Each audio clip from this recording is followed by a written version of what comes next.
Alléluia, gloire au Seigneur Jésus, le rendez-vous du temps de la solution, votre émission, Amen.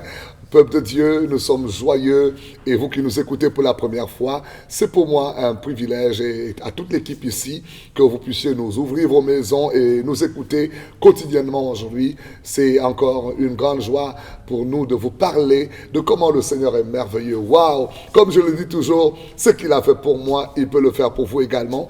Et nous sommes dans ce studio avec bien sûr notre sœur, la servante de Dieu Chantal, qui vient pour apporter des questions, des préoccupations que les personnes ont. Le numéro sur l'écran, les gens appellent ou écrivent par Internet pour des préoccupations que vous avez. Vous pouvez également le faire. Donc merci encore d'être à cette émission. Bonjour Chantal. Bonjour mon apôtre.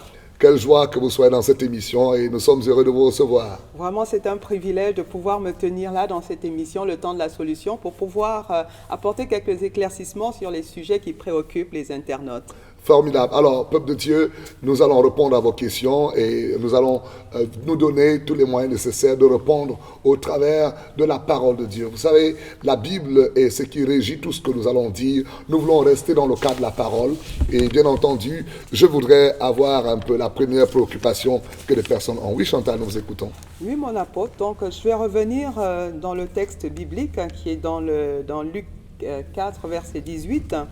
Il est écrit, « L'Esprit du Seigneur est sur moi parce qu'il m'a oint pour annoncer une bonne nouvelle aux pauvres. Il m'a envoyé pour guérir ceux qui ont le cœur brisé, pour proclamer aux captifs la délivrance. » Donc ça veut dire, mon apôtre, que la délivrance est un bien biblique. Mais qu'est-ce qui se passe pour qu'on trouve plusieurs écoles? Il y a des écoles qui sont pour la délivrance et des écoles qui ne le sont pas. Qu'est-ce qui se passe? Et les internautes sont vraiment curieux de savoir. Vous savez, peuple de Dieu, je voudrais simplement ici dire que nous ne voulons pas nous livrer un peu à un champ de bataille avec certains qui ne pensent pas vouloir accepter ou encore faire un devoir qui est le nôtre. La délivrance, c'est un secours qu'on porte à quelqu'un qui a un besoin. Alors, c'est une instruction que nous a donnée ou encore un devoir que l'Église a et que chaque serviteur devrait l'avoir. Donc, c'est un choix. Si certains ne veulent pas absolument mettre en pratique la parole de Dieu. Mais il est écrit, voici les signes qui accompagneront ceux qui auront cru. Jésus de nombre, premier signe, il dit, à mon nom, ils chasseront les démons. Alors, comprenez bien que quand le Seigneur parle, je tiens à savoir que quand Dieu donne une instruction, toutes les paroles ont leur place. Et quand il commence avec une telle instruction, dans le livre de Marc, au chapitre 16, les derniers versets, s'il vous plaît, vous allez trouver comment est-ce que la mission que nous avons est portée à avoir, bien entendu, cette responsabilité pour chacun de nous aujourd'hui en tant qu'enfants de Dieu. Ce n'est même pas seulement les serviteurs de Dieu. Il dit, voici les signes qui accompagneront ceux qui auront cru. Et ça, c'est important. Donc, c'est un devoir pour nous, chaque croyant, de comprendre que nous avons le devoir de chasser les démons au nom de Jésus-Christ. Donc, quelqu'un qui est atteint d'un démon, et vous savez, la Bible dit que le diable ne vient que pour tuer, pour dévorer, pour détruire, pour égorger. Et quand vous verrez, par exemple, quelqu'un tourmenté par des esprits impurs, il est de notre responsabilité en tant qu'enfants de Dieu, chrétiens, que nous puissions administrer le secours à cette personne. Vous voyez, Sœur Chantal, si quelqu'un est en danger et que nous lui apportons pas secours, même la loi dans des pays où nous nous trouvons, où cette émission est enregistrée au Canada, vous avez d'ailleurs, vous pouvez être poursuivi par la loi de ne pas porter secours pour quelqu'un qui est atteint d'un danger. Et donc, nous pensons que le Seigneur, notre Dieu, a raison que nous portions le secours à qui le secours, bien sûr, est de droit. Mon apôtre, est-ce à dire que la délivrance est un ministère? Non, on ne peut pas parler ici de ministère. On peut parler ici d'un service qui accompagne le ministère. Donc, nous n'allons pas un peu à une confusion. Un service qui est rendu, c'est l'exemple, vous êtes médecin, vous n'allez pas me dire que quelqu'un qui a une blessure ne devrait pas être soigné. Donc, et il est un service que nous apportons dans le cadre de la grâce que Dieu nous a donnée pour répondre aux besoins des enfants de Dieu, et même pas seulement des enfants de Dieu, de tout un chacun qui pourrait avoir un besoin dans ce domaine. Ok, mon apôtre, donc venons-en au fait. Alors, qu'est-ce que c'est que la délivrance? La délivrance, je l'ai donné tout à l'heure comme explication et je reviendrai encore dessus. La délivrance est le secours surnaturel de Dieu qu'il apporte pour à chasser des esprits impurs dans la vie de quelqu'un. Et il s'agit d'un phénomène qu'on retrouve partout. J'ai fait des voyages missionnaires particulièrement dans le globe aujourd'hui, dans tous les continents, et on se rend compte que les gens ont un besoin, peuvent être influencés par des esprits impurs partout. C'est-à-dire que ce soit en Afrique, en Europe, en Amérique, même ici au Canada, ce n'est pas un phénomène qui est lié à une race ou encore à une couche de la société. Dans tous les domaines, dans tous les niveaux, on retrouve des gens atteints des oppressions et qui ne peuvent pas forcément avoir le résultat qui soit porté par des éléments de la médecine. Ça, on l'a vu. Et les gens que nous enlevons des hôpitaux psychiatriques, que nous amenons dans l'église, nous prions dans le nom de Jésus et ces démons s'en vont. Donc, la délivrance, je répondrai seulement en disant le secours surnaturel qui vient répondre à un problème qui est spirituel. Et donc, cette personne, ayant le secours de Dieu dans le nom de Jésus, cette personne est délivrée. Et vous savez, nous avons cette complexité aujourd'hui où il y a un peu cet amalgame quand on parle de délivrance et un peu de l'exorcisme. Chers amis, j'aimerais apporter un peu là-dessus des éclaircissements parce que il m'est revenu très souvent que les personnes pensent que le terme exorciser, sur la forme de la langue française, on pense que c'est pouvoir chasser les démons de quelqu'un. Mais plus encore, dans l'utilisation de ces termes, de la manière dont les choses s'opèrent, j'aimerais préciser que la délivrance est le processus requis par le Seigneur Jésus-Christ qui est de chasser les démons au nom de Jésus, sans aucun support, soit en utilisant de l'eau bénite ou encore des encens ou des bougies. La délivrance s'opère au nom de Jésus-Christ. Je disais tout à l'heure, l'intervention surnaturelle pour un problème qui peut être spirituel ou encore un problème qui peut s'avérer, parce que quand on a des cas de délivrance, ça peut être des maladies qui peuvent être des maladies accompagnées d'une influence démoniaque, et il faut absolument chasser ce démon et qu'on voie la guérison s'opérer dans la vie de personne. Donc, vous avez besoin de cette intervention, Jésus est la solution. Merci mon apôtre. Alors, pour pouvoir remettre tous les mots à leur place, parce qu'on va certainement les utiliser, nous voulons aussi, nous avons des questions sur ce que c'est que l'oppression, ce que c'est que l'obsession, ce que c'est que la possession.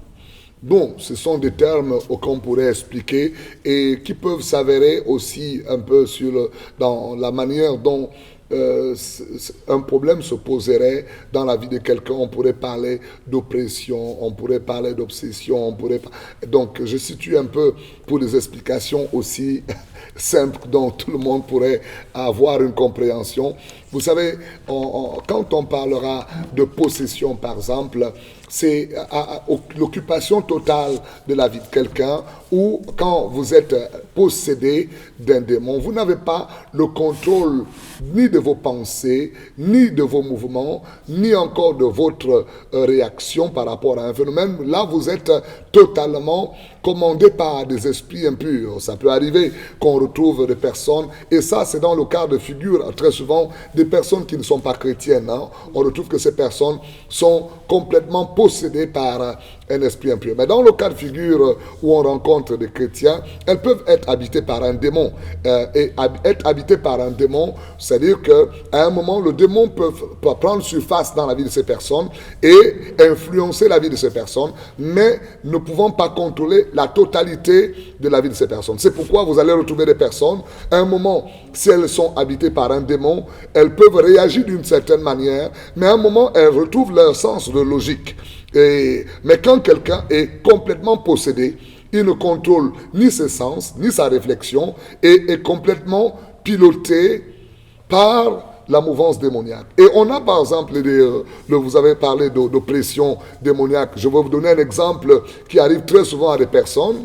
Vous dormez dans la nuit, vous sentez que vous êtes accablé par c'est parfois comme un rêve, vous n'arrivez ni à lever la main, vous n'arrivez ni à faire un mouvement. Ça vous est déjà arrivé ça, Chantal? Ah oui, certainement. Vous n'arrivez ni à lever la main, vous êtes complètement comme parfois étranglé, et tout à coup vous sentez comme une voix qui se lève dès que vous dites au nom de Jésus, cet esprit vous quitte. Et voilà par exemple le cas d'une oppression, qu'on peut vivre une oppression démoniaque, et on peut la vivre également à tous les niveaux. On peut la vivre sur le plan dans un sommeil, on peut vivre l'oppression démoniaque même sur le plan d'une vie agressive où quelqu'un peut vous adresser une parole, mais dans une forme d'oppression qu'il vient opérer sur votre vie. Donc, quand on parle sur la manifestation de ces forces, de ces puissances démoniaques, peuple de Dieu, nous ne voulons pas glorifier le diable, nous voulons glorifier le Seigneur Jésus, parce que ça, ce sont les puissances impures qui viennent terroriser les vies des personnes, mais nous voulons dire que Jésus-Christ est la solution. Jésus a vaincu ces forces démoniaques, et nous voulons dire à tous ceux qui nous écoutent que le Seigneur Jésus n'a pas changé, et il peut encore le faire aujourd'hui. Et on a des oppressions démoniaques qu'on vit à tous les niveaux. Parfois on a des maisons qu'on appelle habituellement des maisons hantées, où vous avez une maison qui, dans cette maison, ne peut être habitée, et parce que la nuit il y a des puissances d'oppression démoniaque qui viennent et qui empêchent aux personnes d'avoir une tranquillité dans cette maison. Donc ça dépend du niveau où on peut vivre l'oppression démoniaque. Je pense que j'ai répondu peut-être à certaines personnes qui ont ces préoccupations.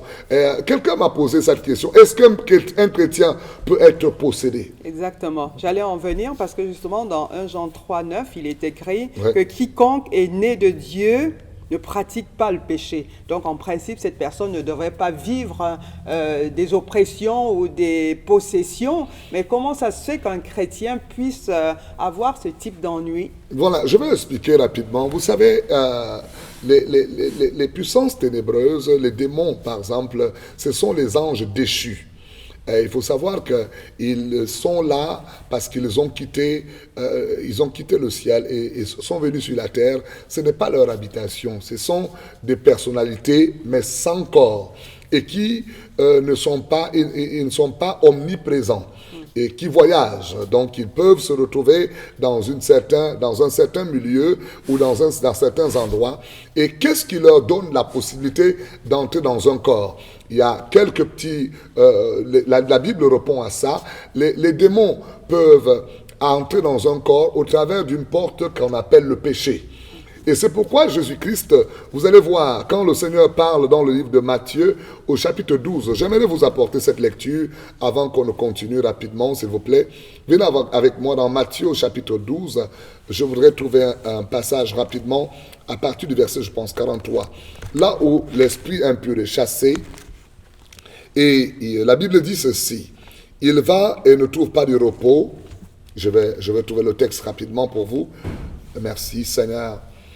Voilà. Il dit au verset 43, lorsque l'esprit impur est sorti d'un homme, il va de lieu en lieu, cherchant du repos, et n'en trouve pas. Verset 44, alors il dit, je retournerai dans ma maison d'où je suis sorti. Et quand il arrive, il la trouve vide, balayée et ornée. Peuple de Dieu, à certains moments, des personnes n'ont pas souvent eu à voir la révélation de orner. On pense qu'on est orné. Non, ici, il s'agit de l'ornement du péché. Quand vous êtes orné du péché, et ceci lui donne l'accès et le droit légal. Et regardez ce qu'il dit. Il s'en va, il prend avec lui 7 autres esprits plus méchants que lui, ils entrent dans la maison et s'y établissent. La Bible dit, la condition de cette personne est pire que la première. Donc, quand un démon entre dans un corps, il y a une porte appelée le péché qui lui donne le droit légal d'entrer. Maintenant, voyons encore plus loin, dans la parole de Dieu, Dieu est un Dieu de principes et de préceptes.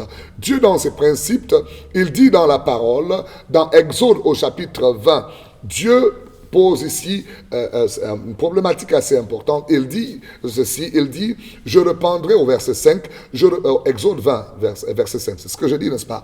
Et, il dit, je reprendrai l'iniquité des pères sur les fils jusqu'à la 3e et la 4e génération de ceux qui me haïssent. Alors, vous avez également des personnes qui peuvent avoir un héritage familial qui les suit, et ceci amène une influence démoniaque. Alors, peuple de Dieu, c'est pourquoi, quand vous avez dans une lignée familiale, vous retrouvez le père avec la même maladie, le fils avec la même maladie, le petit-fils avec la même maladie, ou vous retrouvez le même phénomène. Le grand-père était divorcé, les parents, les enfants ne se marient pas, les petits-enfants, ainsi de suite. Donc, il y a une influence ainsi qui peut être située par rapport au démon qui vient et y habite. Alors, je reviendrai à votre question rapidement pour répondre, pour dire que qu'est-ce qui peut amener les chrétiens ou encore certaines personnes à vivre une influence démoniaque? Je dirais simplement que quand vous ouvrez une porte par le péché, c'est pourquoi Jésus-Christ, à un moment, quand il chasse, il délivre les démons, il dit va et ne pêche plus. Donc, il y a des portes que, quand vous péchez, vous donnez l'accès à un démon d'y entrer.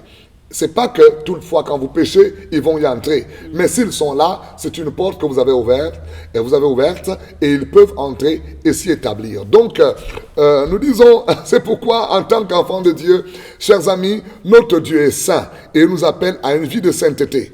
Vous comprenez un peu? Et c'est un phénomène qu'on voit aujourd'hui. Certains pensent que la vie chrétienne est une vie simplement où je vais à l'église et je mène une vie de désordre. Non, ça ne répond pas à ça. Peuple de Dieu, nous sommes là pour vous dire que la vie chrétienne est une vie sérieuse. C'est une vie qui a un modèle divin où nous devons refléter la vie de notre Dieu. Alléluia. Amen. Merci mon apôtre. J'ai encore une autre petite question. Dans Jean 4, verset 7, il est écrit « Soumettez-vous donc à Dieu, résistez au diable et il fuira loin de vous. » Alors, comment faire pour pouvoir résister au diable? Quelles sont les armes que le chrétien dispose pour pouvoir faire face à toute cette agression? Surtout qu'actuellement, ça devient récurrent. Ça devient récurrent. Vous savez, nous sommes aujourd'hui bombardés par tous les phénomènes. On a les outils tels que la télévision, où on a tout genre d'images, on a toute espèce d'informations, ou encore même dans l'Internet, où vous avez un boulevard, où vous allez rencontrer même des magiciens et toute autre pratique. Résistons au diable, peuple de Dieu. Je voudrais simplement dire ici que nous devons comprendre que Dieu a une volonté. Et dans la volonté de Dieu, il faut faire un choix de suivre cette volonté. Et dans la volonté de Dieu, c'est dans la parole. Et le diable, il essaye de trouver les moyens comment amener des hommes à pouvoir se corrompre et à se disposer à simplement fonctionner dans son système.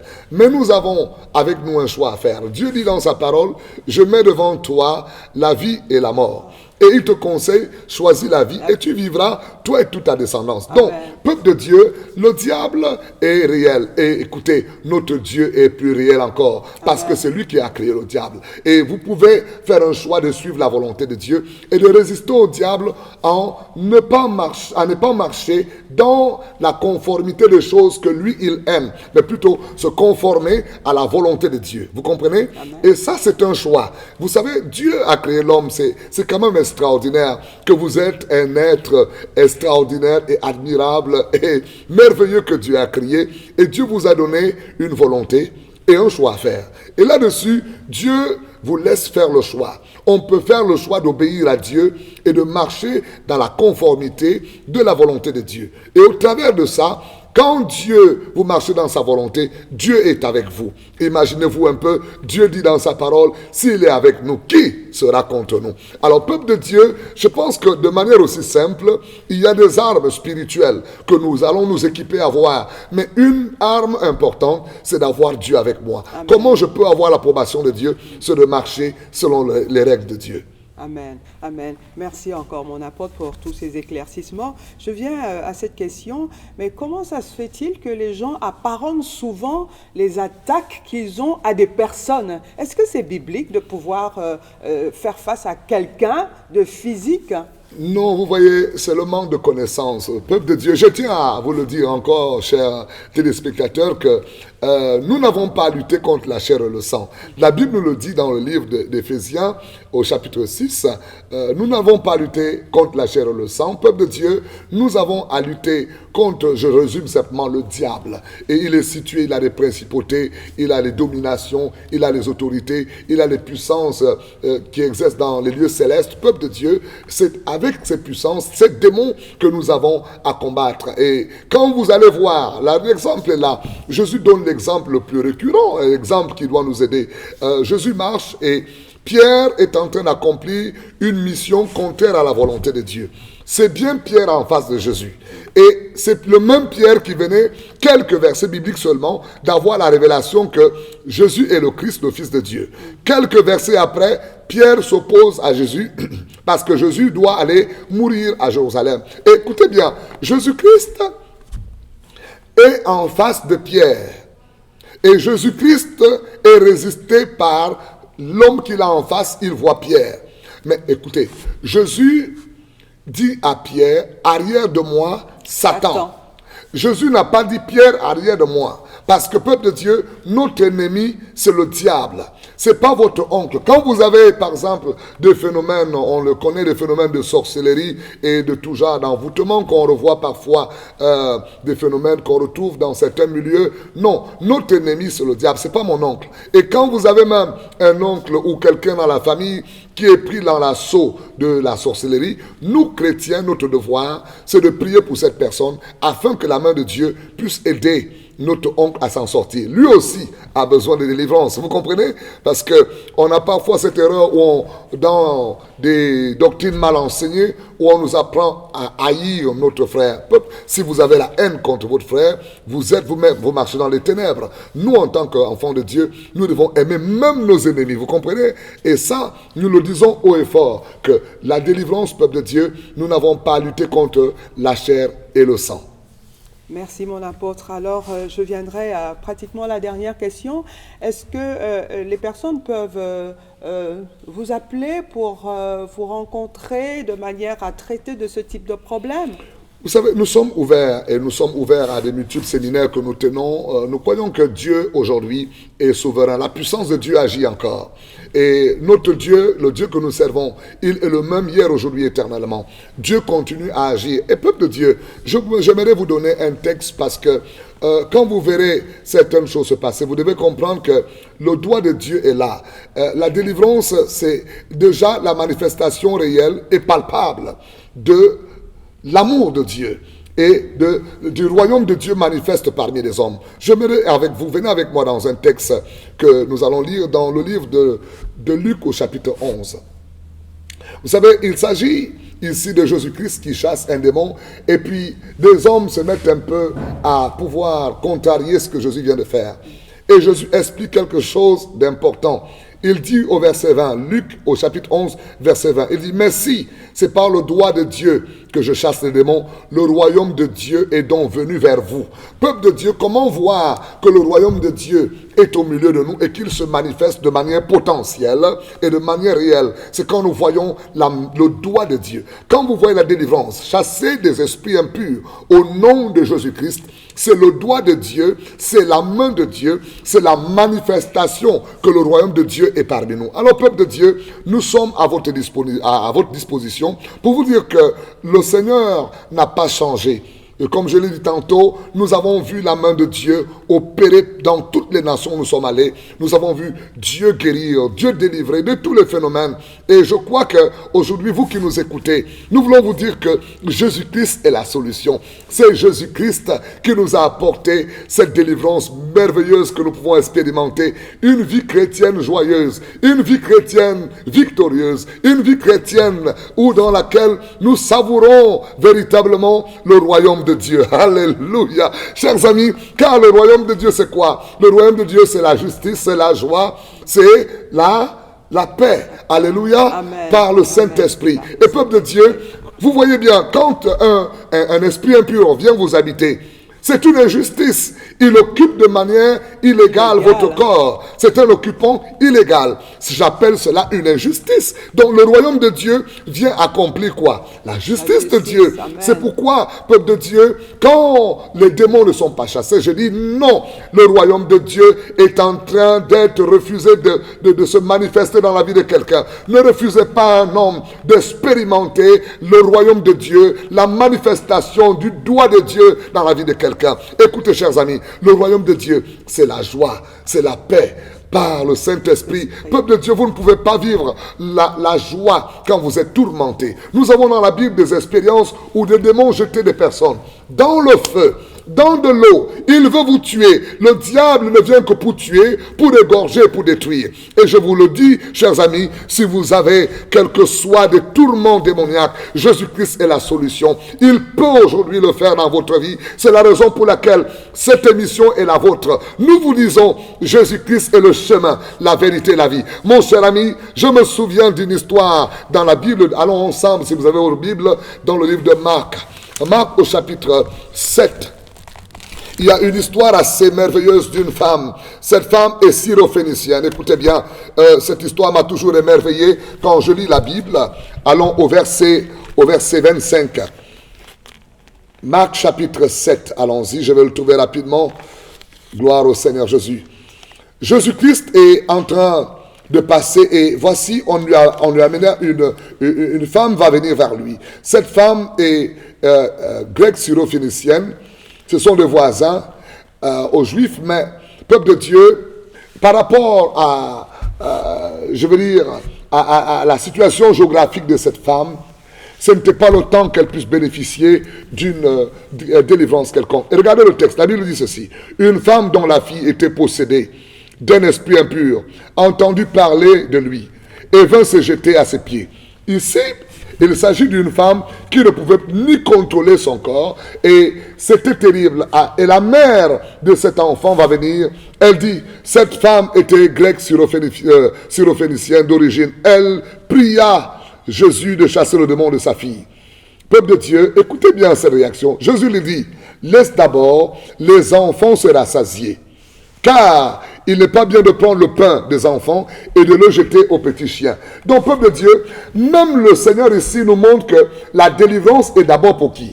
Pour les enfants de Dieu. Écoutez, amen, chers amis. Amen. Et donc, le ciel est conscient que vous, enfants de Dieu, vous et moi, nous pouvons pécher et qu'il y ait un démon qui puisse être là, nous pénétrer, mais nous avons le pain. Quand ici, peuple de Dieu, le Seigneur Jésus parle du pain. Écoutez bien, c'est lui, Jésus-Christ, le pain venu du ciel. C'est lui qui est venu pour nous apporter la délivrance. C'est pourquoi il dit dans le texte que vous avez lu, que l'Esprit du Seigneur est sur moi, parce qu'il m'a oint. Peuple de Dieu, il dit, pour aller délivrer les captifs, peuple de Dieu. Avant que Jésus ne vienne, ce n'était pas possible d'être délivré d'un esprit impur. Quand vous étiez habité par un esprit impur ou encore possédé par des démons, chers amis, il n'y avait qu'une chose, vous alliez mourir avec ces démons. Et souvenez-vous un peu de Saül, le roi, où il était habité des esprits impurs. La seule chose, c'était de calmer ces démons par la musique. Mais Jésus-Christ, quand il vient, l'Esprit du Seigneur est sur lui, il commence à chasser les démons. Souvenez-vous de cet homme qui est dans le cimetière. Il avait des légions démoniaques, mais Jésus-Christ va chasser ces esprits impurs. Écoutez-moi, cher ami, vous qui écoutez cette émission, vous êtes là, nous voulons vous dire que Jésus-Christ vous aime. Cette femme syrophénicienne va venir se jeter aux pieds de Jésus. Elle va se prosterner. Jésus lui dit, ce pain n'est pas pour les petits chiens. Elle dit, oui, je le connais. Écoutez, il est important que tu reconnaisses que peut-être aujourd'hui tu peux être dans la situation de cette femme et que Jésus t'appelle peut-être chien. C'est pas qu'il ne t'aime pas, c'est que le chien est celui qui rentre à ses vomissements. Une vie de chien n'est pas une vie qui mérite le royaume de Dieu. Mais cette femme va comprendre que Jésus était la solution. Elle va dire, Jésus, même les miettes qui tombent de la table, les petits chiens peuvent le manger. Jésus-Christ va être touché par la parole de cette femme. Aujourd'hui, tu peux toucher le cœur de Jésus en lui disant, Seigneur, j'ai compris que tu es la solution. Je viens à toi. Je voudrais te donner ma vie. Écoute-moi bien, Jésus-Christ n'a pas changé. Alléluia. Il est le même hier, aujourd'hui, éternellement. Il peut le faire encore aujourd'hui pour toi. Ouvre-toi à Jésus. Et s'il te plaît, répète cette prière après moi. Seigneur Jésus, Seigneur Jésus, j'ai entendu ce message. j'ai entendu ce message. Ces témoignages m'ont béni. Ces témoignages m'ont béni. Ces questions m'ont éclairé. Ces questions m'ont éclairé. Je viens te donner ma vie aujourd'hui. Je viens te donner ma vie aujourd'hui. Je te reçois dans ma vie Je te reçois dans ma vie comme mon Seigneur et mon Sauveur comme personnel. mon sauveur et mon Seigneur personnel. À partir d'aujourd'hui, À partir d'aujourd'hui, j'ai décidé de vivre pour toi. j'ai décidé de vivre pour toi. Au nom de Jésus-Christ. Au nom de Jésus-Christ. Amen. Amen. Je veux prier pour vous, chers amis. Écoutez, j'aimerais vous conseiller, après cette décision que tu viens de prendre, appelle le numéro sur l'écran. Dis que tu voudrais connaître davantage ce Jésus.